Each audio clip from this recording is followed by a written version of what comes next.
ओम शांती। आज आहे 29/8/2026 ची मुरली। महावाक्य आहे, गोड मुलांनो, सर्व गोष्टीमध्ये सहनशील बना। निंदास्तुती, जयपराजय सर्वांमध्ये समान रहा। ऐकीव गोष्टींवर विश्वास ठेवू नका। प्रश्न आहे, आत्मा सदैव चढत्या कलेमध्ये पुढे जात राहण्याची सोपी युक्ती सांगा। उत्तर आहे, एका बाबाकडूनच ऐका, दुसऱ्याकडून नाही।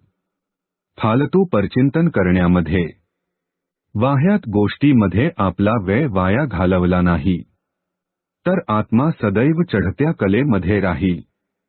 उलट्या सुलट्या गोष्टी ऐकल्यामुळे, त्यांच्यावर विश्वास ठेवल्यामुळे चांगली मुले देखील कोसळून पडतात। त्यामुळे खूप काळजी घ्यायची आहे। धारणेसाठी मुख्य सारांश आहे, 1. स्वतःची तपासणी स्वतःच करायची आहे। पाहायचे आहे की मी खूप खूप गोड बनलो आहे का? माझ्यामध्ये काय काय कमतरता आहेत? सर्व दैवी गुण धारण झाले आहेत। स्वतःची वर्तणूक देवता सारखी बनवायची आहे। आसुरी खाण्यापिण्याचा त्याग करायचा आहे। 2. कोणत्याही वाह्यात गोष्टी ना ऐकायच्या आहेत आणि ना बोलायच्या आहेत। सहनशील बनायचे आहे।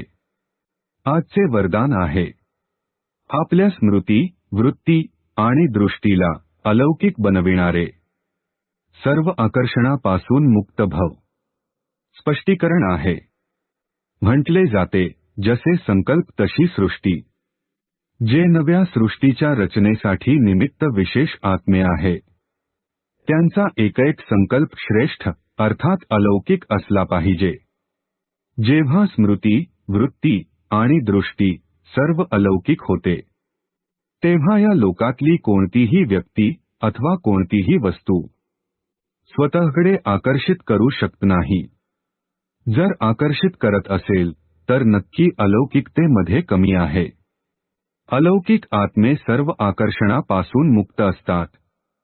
स्लोगन आहे, हृदयामध्ये परमात्म प्रेम आणि शक्ती सामावलेल्या असाव्यात, म्हणजे मग मनामध्ये गोंधळ उत्पन्न होऊ शकत नाही। ओम शांती।